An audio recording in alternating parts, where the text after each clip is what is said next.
Good morning, everybody. It's Dandelion. Today what we're going to talk about is restoring gut bacteria. When I did the little Ask Me Anything, a few people messaged me and they asked how to actually restore the gut bacteria, or if they had taken antibiotics, what they can do to restore their gut bacteria.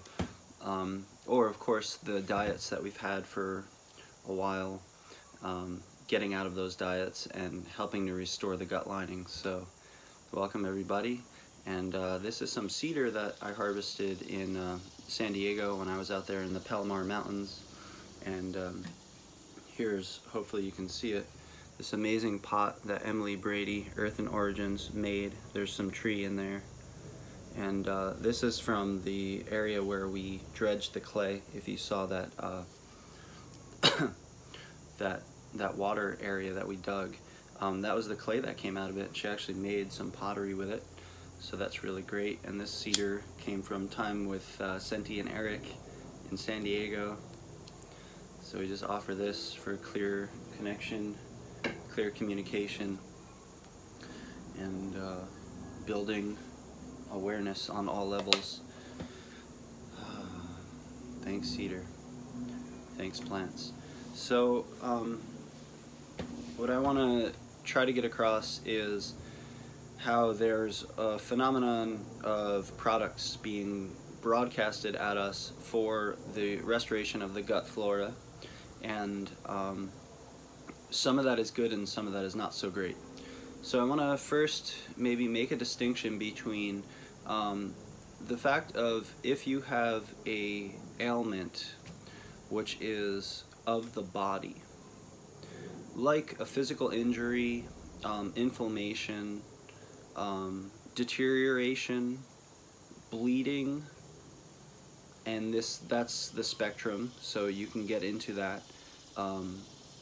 There's nothing to kill, right? And so with targeting an irritated intestinal lining, it's not necessarily your primary goal to kill something. Now, there is a candida issue, and so our herbal formulas want to combine that, but something just like antibiotics, right, or an herbal version of an antibiotic, if you have candida or inflammation or leaky gut, or if you feel like your intestinal wall isn't populated, then that's actually going to be contrary to the treatment.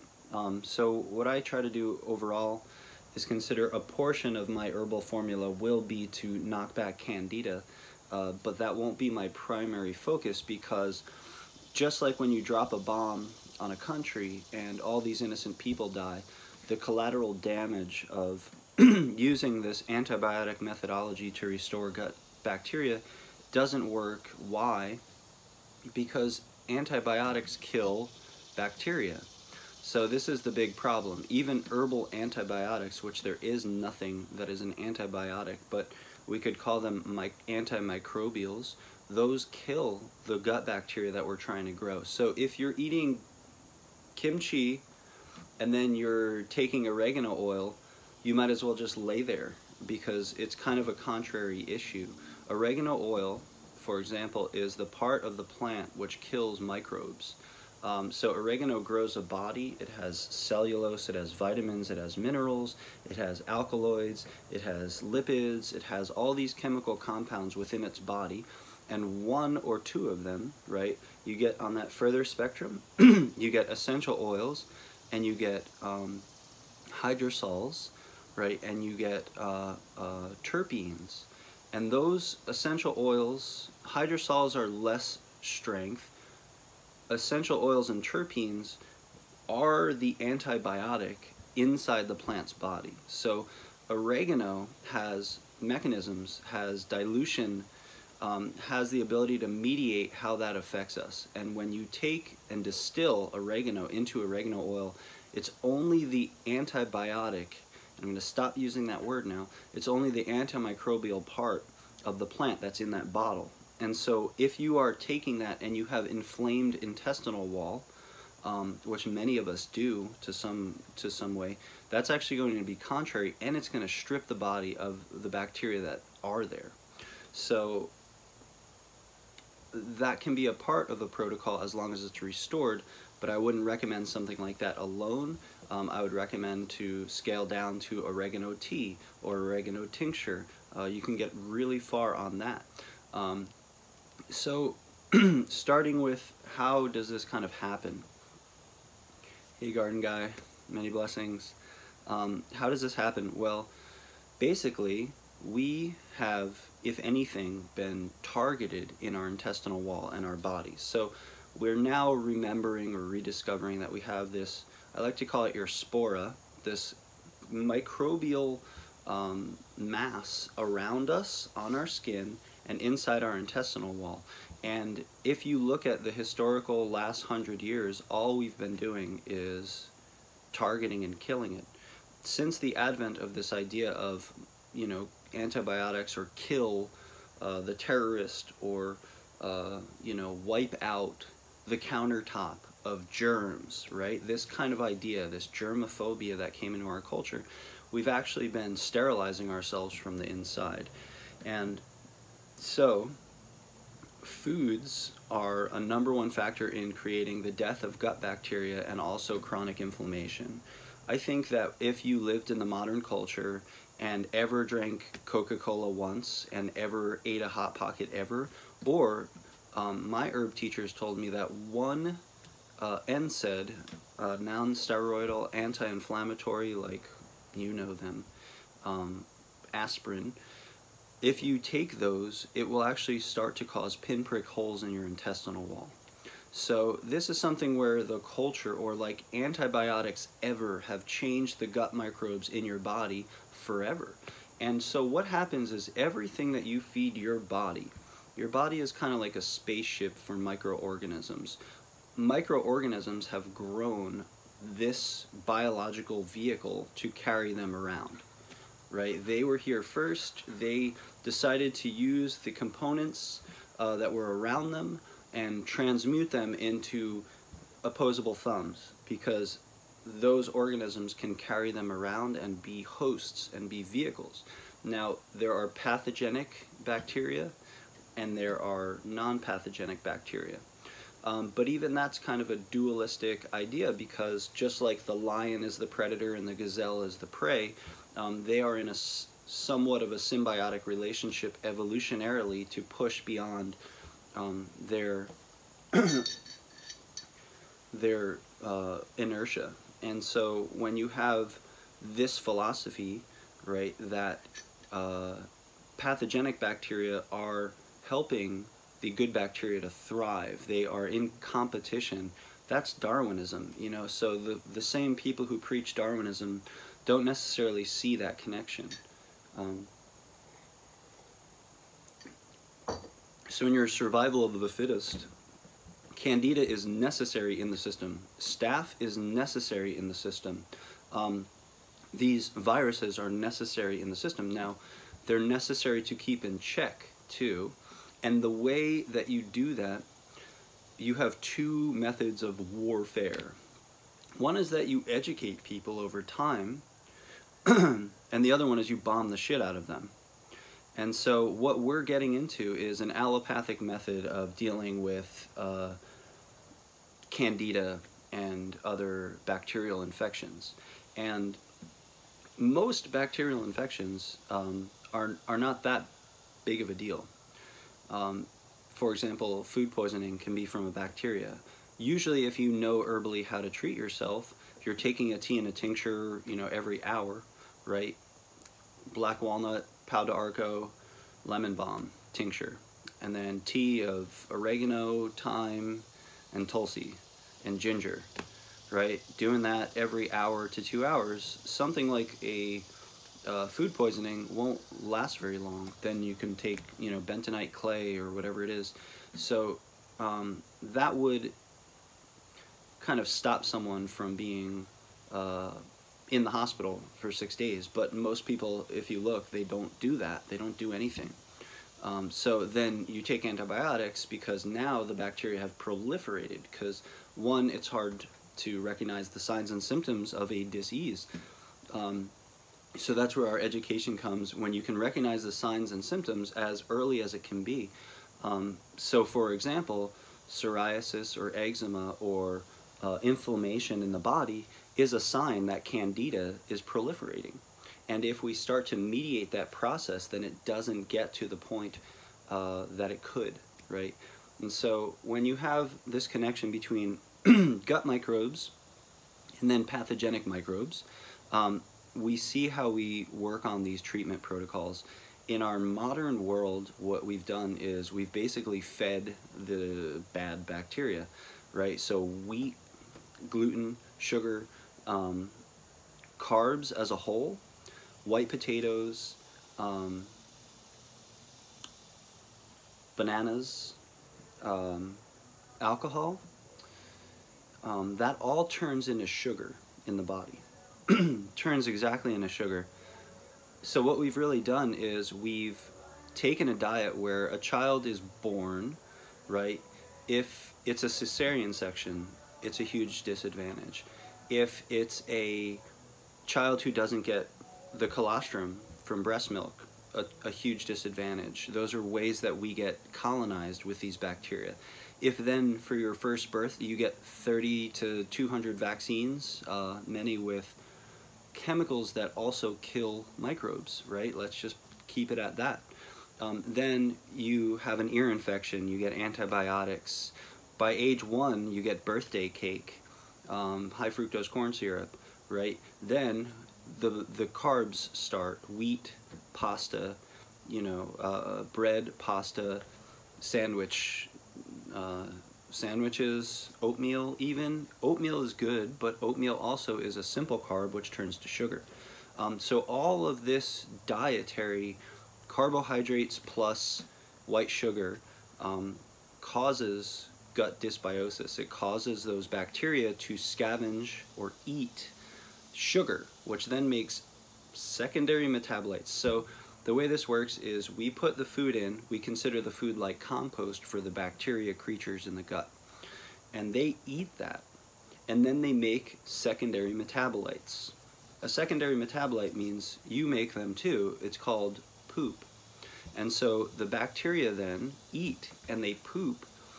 And if it's healthy food, if it's good food, what they poop is the DNA of the thing that we ate, right? So instead of breaking down an antibiotic into the system, which then gets dispersed throughout the system entirely, if you feed it broccoli, well then the chemical composition of broccoli gets broken down into individual components like minerals, vitamins, alkaloids, the things that plants have made for billions of years, and then going into the intestinal wall and then into your bloodstream. And therein lies the first problem. So if we've lived a life where ramen noodles and Hot Pockets and Wonder Bread and Bisquick and Coca-Cola to wash it down and Slurpees and all of these things, we have not only dysbiosis of our probiotics, right? So the probiotic ratios are out of balance and candida is thriving. We also have these secondary metabolites which go into the bloodstream, which cause inflammation. So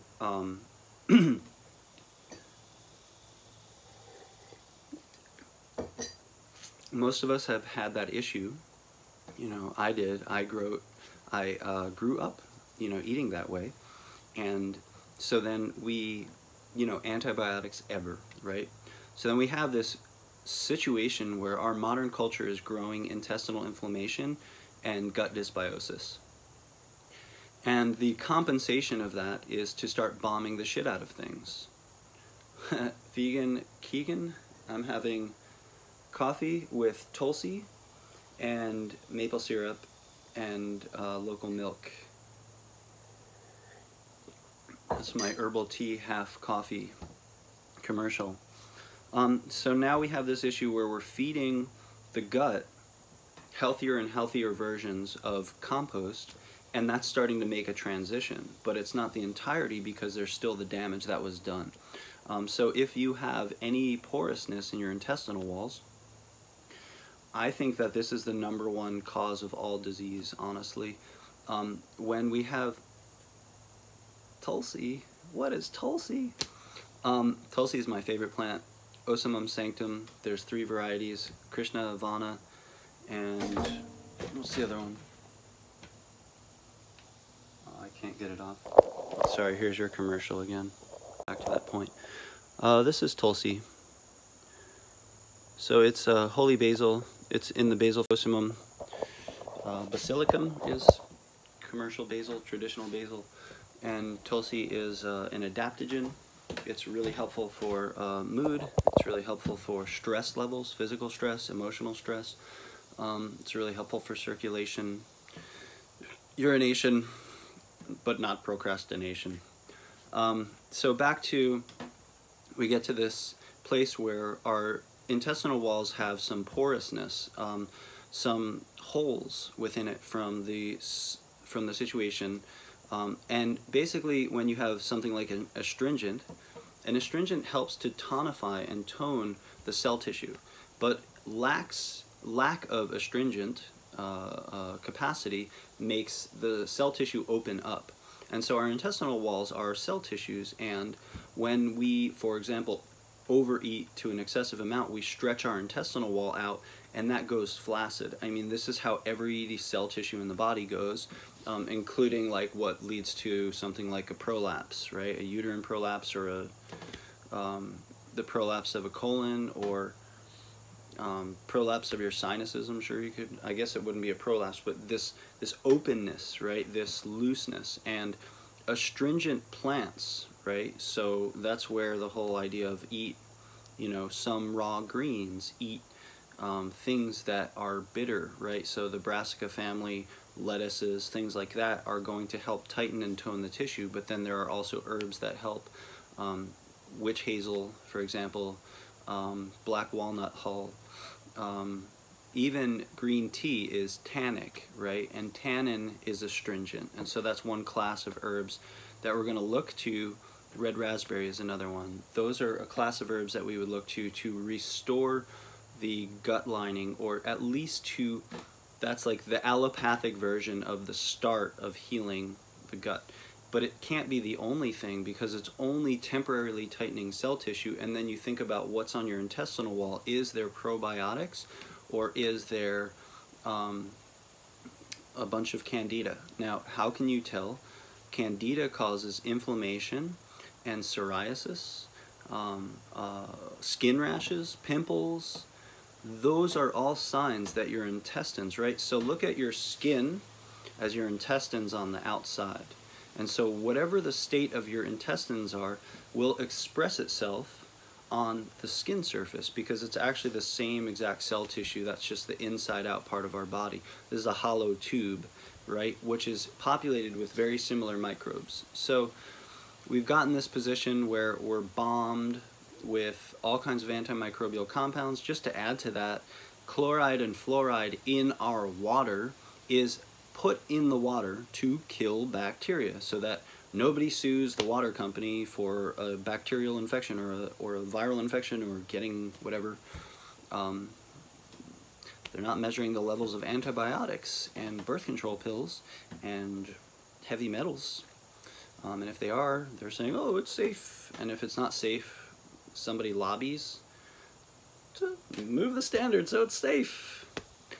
And that's something we should all be considerate of as well. So we have this porous intestinal tissue, and then the question is, what's growing on the surface? And I want to use the metaphor of a compost system. So when we have a compost system, you may know that compost needs to heat up, right, in order to be activated. And what heats up is actually the bacteria that are inside the compost system. And what they do is they eat the brown. They eat the leaves or the straw or the grass clippings or whatever it is that's actually helping to grow them and proliferate, and they heat up. And so as above, so below, as within, so without. And so the compost system was internalized by Homo sapien. And that's been something that's like everything decomposes and eats and makes a secondary metabolite, which is called soil, okay? So compost system eats and it makes soil.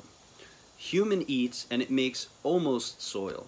And the cleaner and clearer your diet is, the more it would be actually soil. But now we have kind of pushed ourselves beyond where we've introduced a lot of weird infections.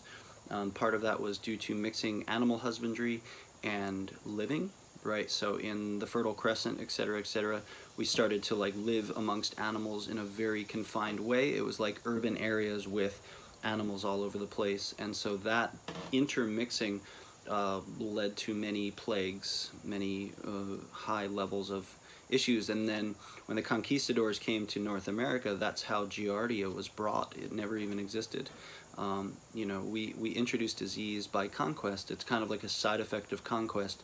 And who knows, maybe if they burn some cedar first and we're actually praying and we're considerate of the people they found, that the universe would not have smited us with so many plagues and diseases. Each plague and disease is also associated with tremendous conquest and greed. So there's a couple questions. Scorpio Rising says, do I use a filter when showering? If I can. I basically like to bathe predominantly in streams when I can. The question is the stream cleaner than the fluoride and chloride water? That's always a big question, and I'd rather take my chances with the outside world than shower in those. But also, I prefer to shower like with wells, for example. Wells are usually much safer, but those are being all taken away through the advent of hydrofracking. The more that happens, the more that wells will be spoiled. And then we'll all be on bottled water for showers, because it's safe from terrorists. So, okay, we have the astringent nature, so we need to feed the gut bacteria this compost. And what is the compost for gut bacteria? It's soluble and insoluble fiber, and this is like where the metamucil phenomena, like, getting insoluble fiber, is actually due to the fact that our industrial grain system is so effective that no insoluble fiber really gets into the food anymore. So rice, white rice, is brown rice minus the hull, or the husk. And that hull or the husk is insoluble fiber, and that's why if you just eat brown rice without rinsing and hopefully soaking overnight, then you can be prone to gassiness, because you're making a compost system heat up very much because of all the fiber. So the fiber ratio just got extended. So you have insoluble and soluble fiber. When we switch to mechanized industrial grain processing versus somebody hand winnowing it, we were able to get so effective at getting the fiber out that literally companies would secretly sell that fiber to some other company and put orange food coloring in it and put it back in a bottle and give you another product. So now we have things like psyllium husk, we have the other orange crazy stuff, which I am scared of. All of that is an attempt to restore the gut fiber, right? And that is actually what feeds the gut bacteria. That's their food.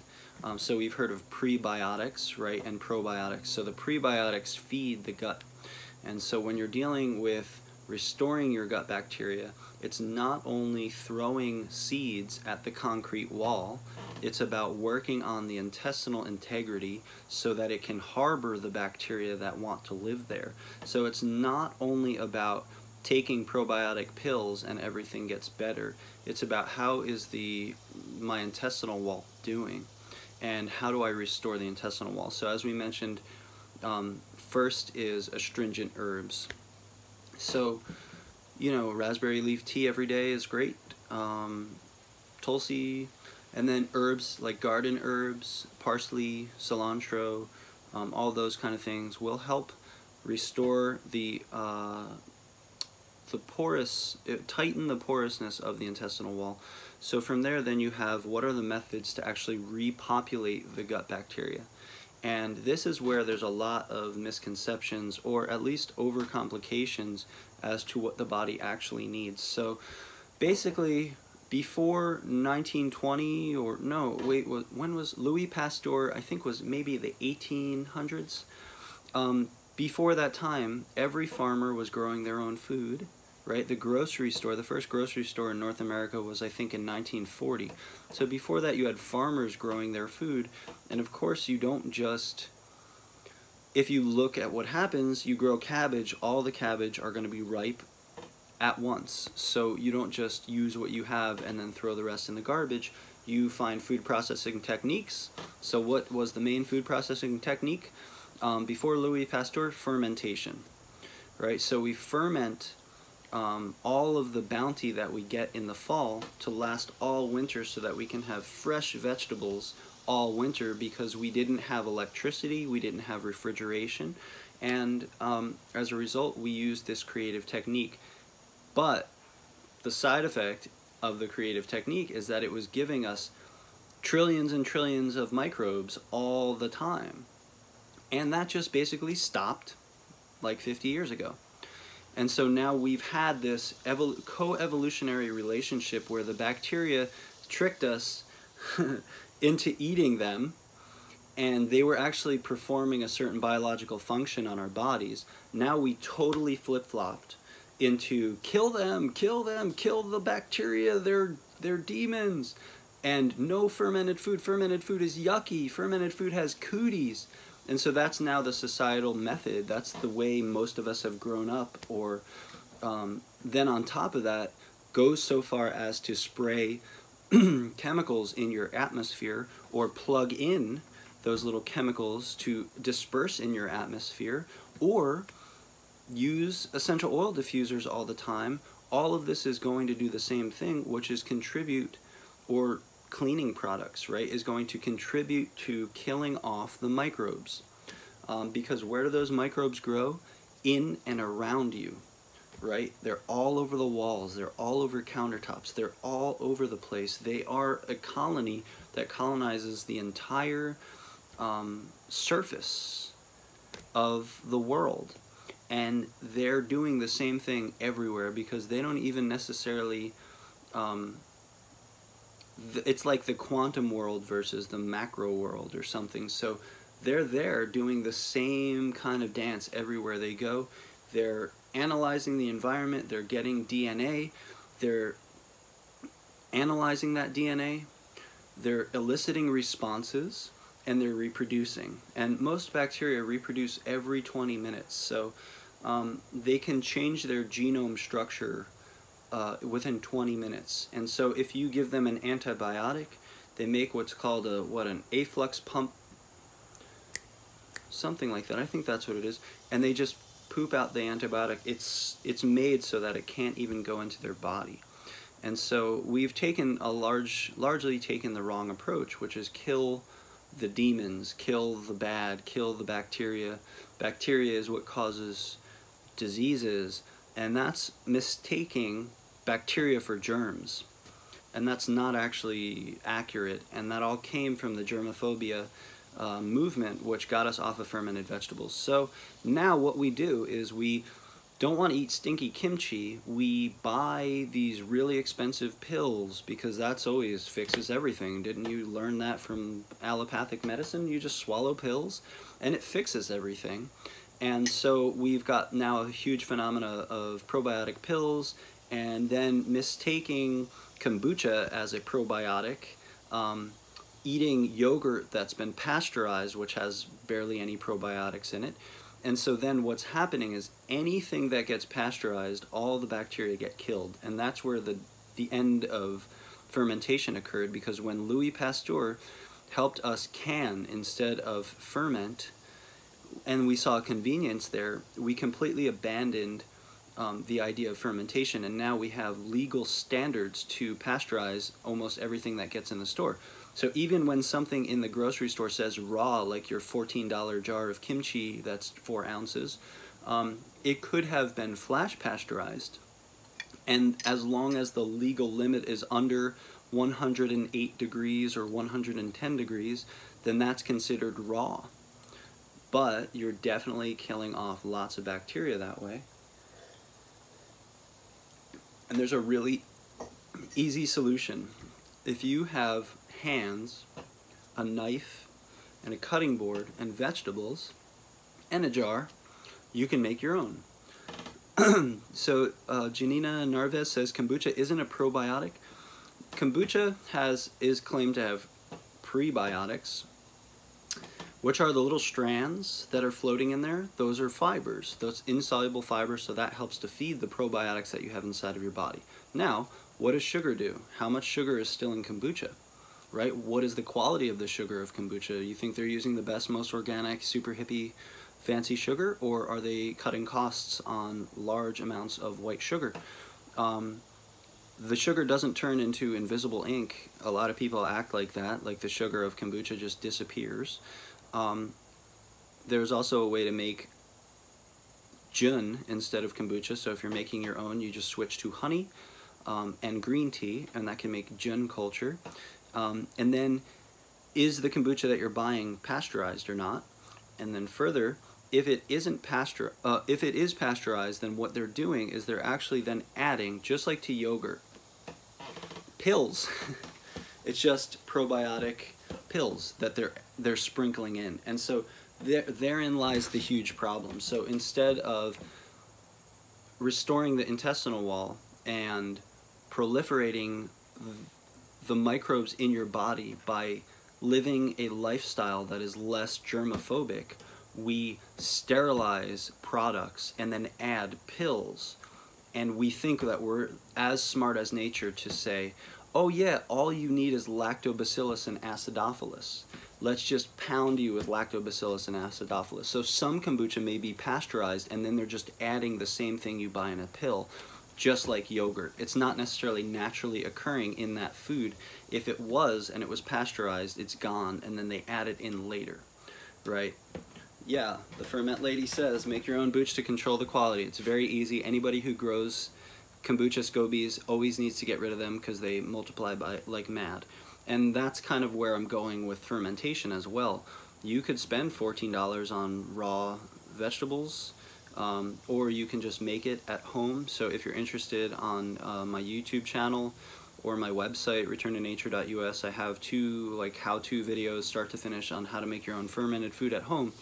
And the reason that is because what we need is not trillions of lactobacillus and acidophilus with no intestinal wall restoration, because that's seeds on concrete. That's like throwing seeds on concrete. It doesn't matter how many seeds you put on concrete, they won't sprout, right? And so we're just taking the allopathic approach to fix the problem by swallowing pills. That's the same old story. And even if the pills have oregano oil in it, it's not going to fix the problem, because the problem is stuff like that, right? That's how we got into that mess. So you can make your own fermented vegetables at home. It's really easy. It's a lot safer than most people think. There's not really a lot of problems that are going to happen, although people get super phobic of it. You know, it gets scary. So if you need any therapeutic help, a good like, yeah, just keep going, keep fermenting, feel free to send me a message, and I'll just do the same thing that happens at every class. Basically, it's like very easy to do, but then it's just a matter of, yeah, it's gonna be safe, yeah, it's not skunky. Everybody's like kind of afraid that they're gonna make a monster, and I think that's part of the fear of this biological fear of plague, and this sociological fear of the fear of germs, right? And that's all really scary when you're 2 years old and your mom is wiping your hands off with antibacterial soap and like, oh my God, I can't believe you touched that. And you're like, ah! And that's kind of what we've raised in our culture. And so as a result, we're bombing all the bacteria away, and then we're buying products to get it back. But if you're still bombing and buying products, you're just running in a circle, right? And so what are the good sources of probiotics? Fermented food that you make at home. Yogurt that you make at home, right? But if you don't, then make sure it's the best sugar-free organic yogurt that you can buy. It is probably added, probiotic pills added, right? It's probably not cultured because the laws require you to pasteurize it to get it on the shelf, because God forbid the Black Plague breaks out. Black Plague breaks. the Black Plague breaks out, and then everybody gets a horrible disease. And we have the cottage industry laws set like that, and that's something that I think needs to change. So Indig says, don't wash your veggies when harvesting from the earth, eat your dirt. Definitely, if you're picking your own vegetables, then that makes a lot of sense. Don't forget, even organic apples coming into this country have wax coatings, which are antimicrobial. What do you think that does into your intestinal walls? Then the hands that have touched those, the places they have gone, all of that is a huge journey. Sardella says, is this the same for kefir or kefir? And often it is. If things are packaged and pasteurized, they're going to, pasteurization kills microbes. That's what it's designed for. So if you're making it at home, that's always the best, and it's always the cheapest, and it's always the easiest. Kefir is, you take these crystals, you put it in milk, you let it sit there for 24 hours, and then you have a gallon of kefir milk. You strain that out, and you keep the crystals, and you keep feeding it, and it's like a chia pet, except it just stays alive. So these are very easy practices when it comes down to it, and that gets you, see, here's the thing, you don't need trillions of lactobacillus. You need to lick the dang wall. Not literally, but you could, right? That's what kids do, right? You've seen all these studies, like kids eating their own boogers, even as part of that, right? Kids playing in dirt have healthier microbial levels. Now we know that serotonin is produced, 90% of all your serotonin is produced in your gut, not your brain. And that's going to change so much about modern medicine, but it's going to take years and years and years because there's no funding for new books. And so the old medical and biology books are going to take a decade to finally bring that information in. But it's profound because what it means is that the whole philosophy of depression and antidepressants is totally wrong because they've been treating the brain, they haven't been treating the gut. The book Safe Free is happening right now, and this is the book. And if you believe that this is important, find a way to help support in some way, whether it's sharing a post with a friend, or whether it's going and buying a webinar from the website, or ordering some goodies from us.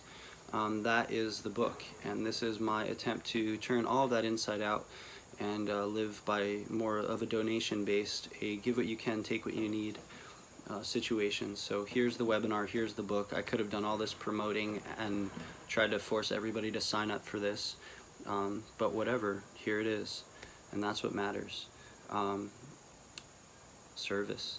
So when you're dealing with probiotics in the store, yeah, they're sort of helpful, but it's always better to get something from the grocery store. So now we have the astringent nature that needs to be addressed, and also starting to put the bacteria back in. So with that though, if we have this issue of where we had porous gut walls and the food that we were, so the bacteria transfer the food nutritions through the gut lining into the bloodstream, and then the bloodstream cycles all the minerals and vitamins and compounds, and that's how nutrition is gained. So malnutrition is partially, we always hear this, the soil is depleted. From what? Bacteria, microbes. Why? Because we're using pesticides that kill microbes, and we're also doing tilling farming, which turns up the soil, and the bacteria get cooked by the sunlight. And so we're destroying the bacteria in the soil, and the soil is also inside of you. You're making soil. Your number one job here is to make good soil. Your whole body's made out of soil, potential soil, and every food that we eat, if we're eating a healthy diet, is soil for the earth, right? That's what we're supposed to be doing.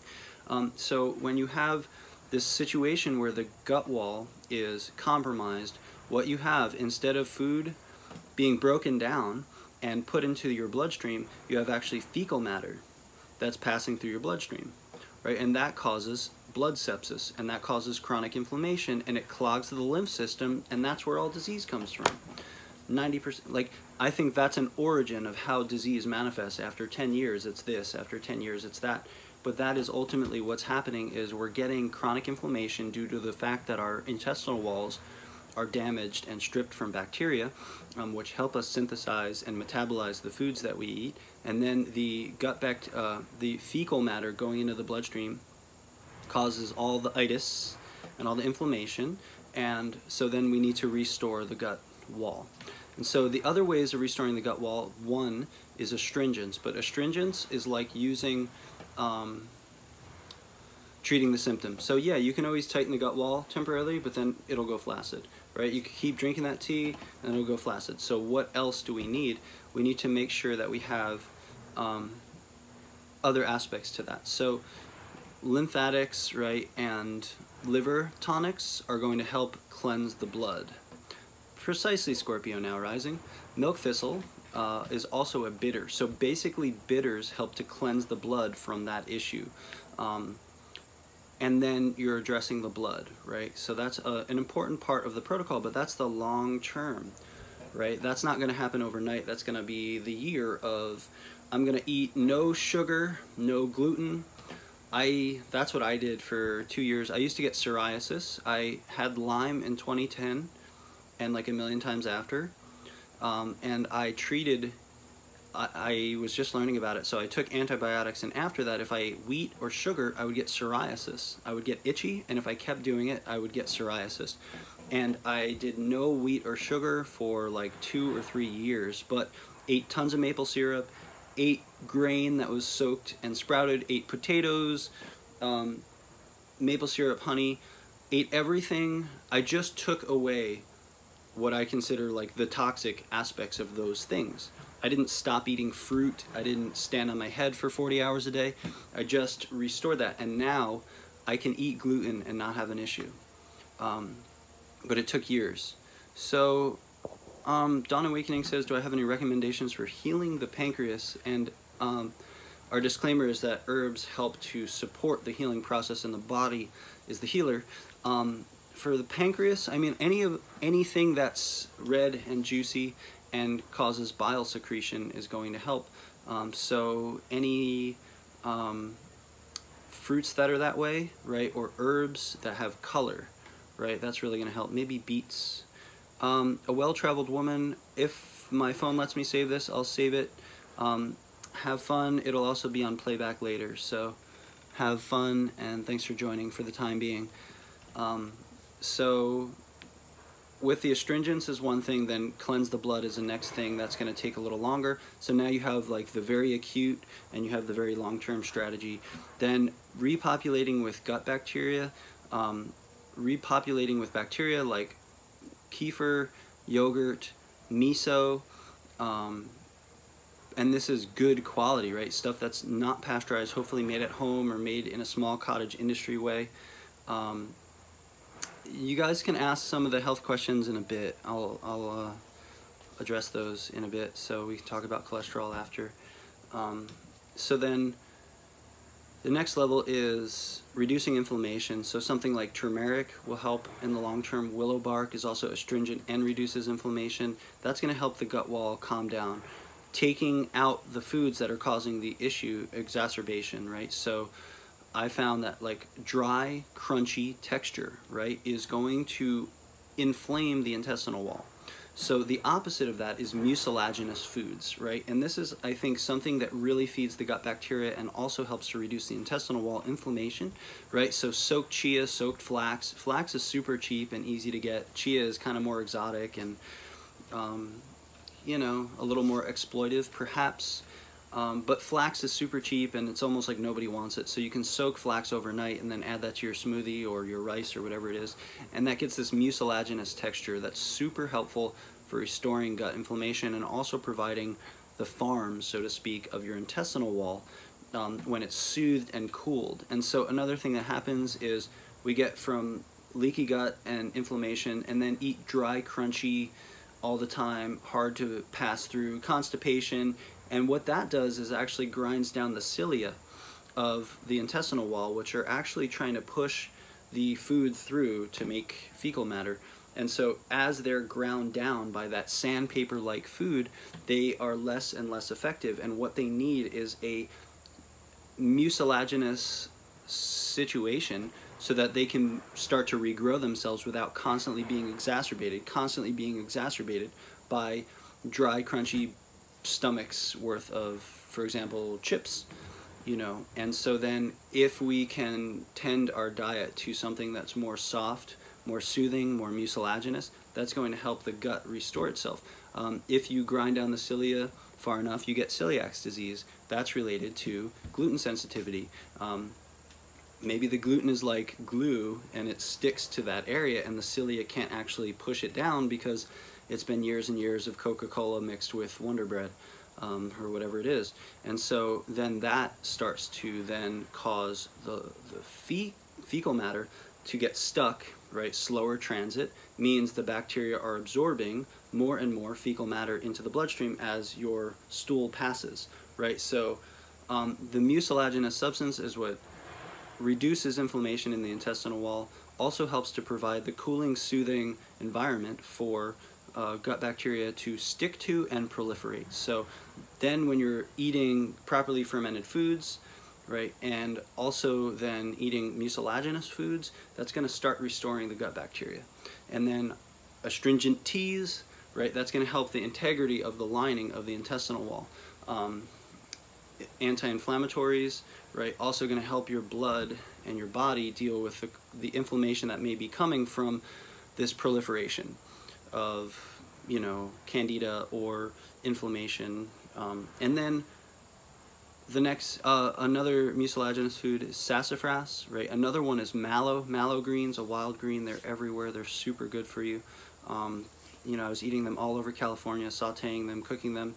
A cold infusion is best for making mucilage. So if you have prickly pear is another one, mucilaginous. Aloe is mucilaginous.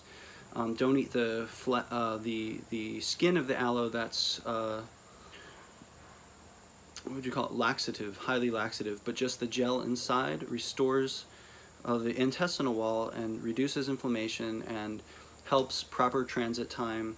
And then that whole cascade doesn't happen. So eat probiotic foods before every meal if you can. You know, even a couple spoons of kimchi, stir it into your rice. Don't cook it, right? Just raw. And if you can make your own, that's the best. If not, there's a lot of raw companies. Some of them probably are raw. Some of them maybe are pasteurized and sort of raw. But it's better to get that than nothing. The probiotic pills are lowest down on the chain. Kombucha is the lowest down on the chain. Properly fermented foods is not replaced by pills. So a proper diet cannot be replaced by a pill, right? Same kind of principle. And then what was the last step to this?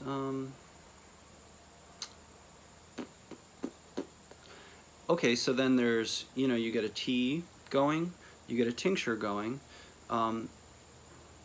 So then, only then, after all this is addressed, do you start then killing, right?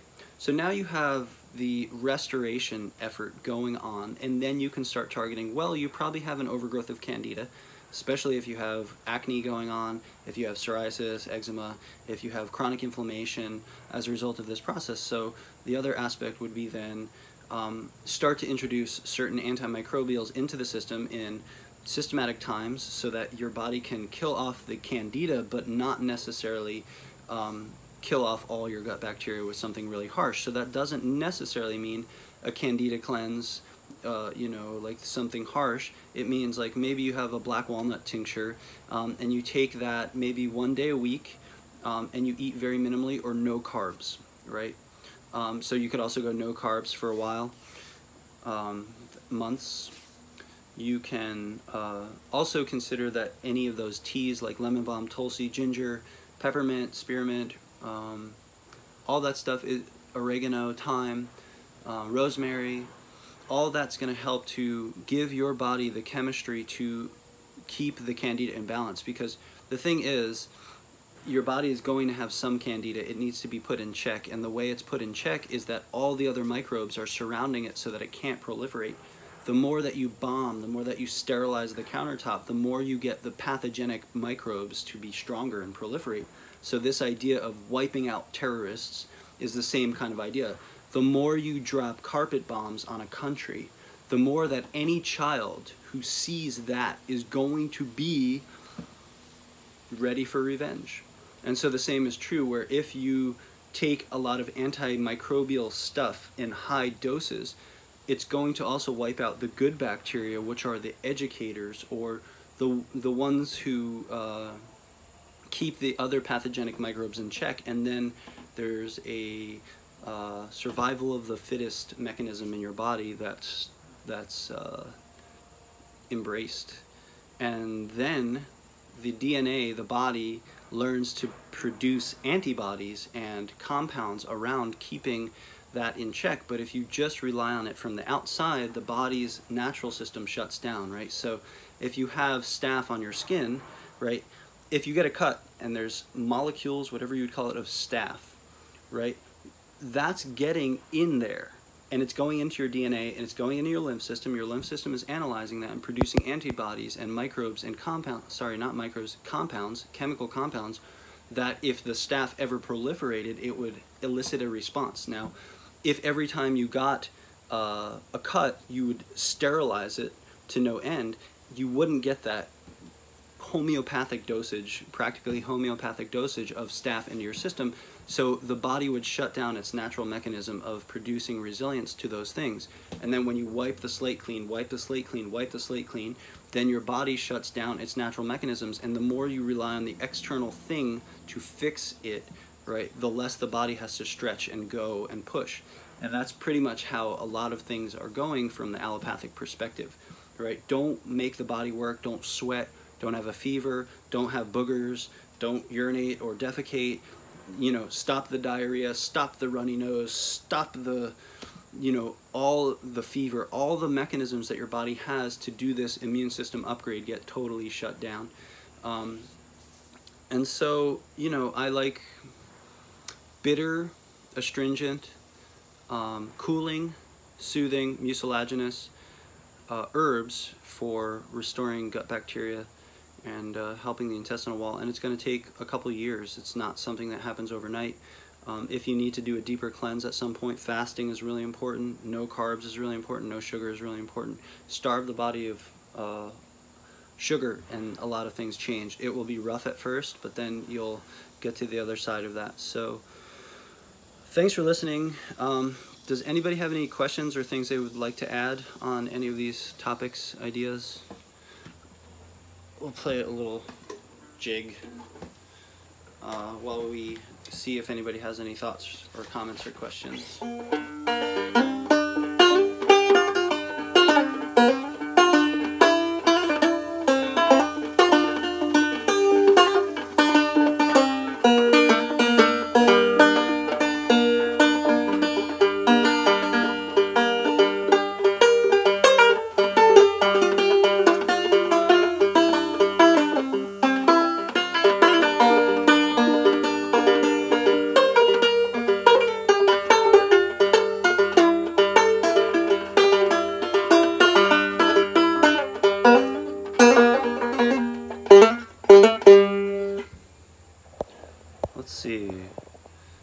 The bacteria love. Maple syrup, I think, is totally great. I'm a maple syrup addict through and through. I have probably like a half a cup of maple syrup throughout the day. I put it in all my teas. I put it in my coffee. That's really it. Oh, I also make lemon water with maple syrup, like on the regular. So I'll squeeze lemon, lime, orange right into a ball jar. I'll fill it with water with maple syrup. If I had, I'd put a pinch of cayenne. Like the Master Cleanse kind of drink. I love that stuff, and I drink that throughout the day working in the 95-degree sun. So I think maple syrup is definitely very different than eating white sugar, you know, and it's actually full of minerals and vitamins, and is actually super medicinal, and it's tree blood.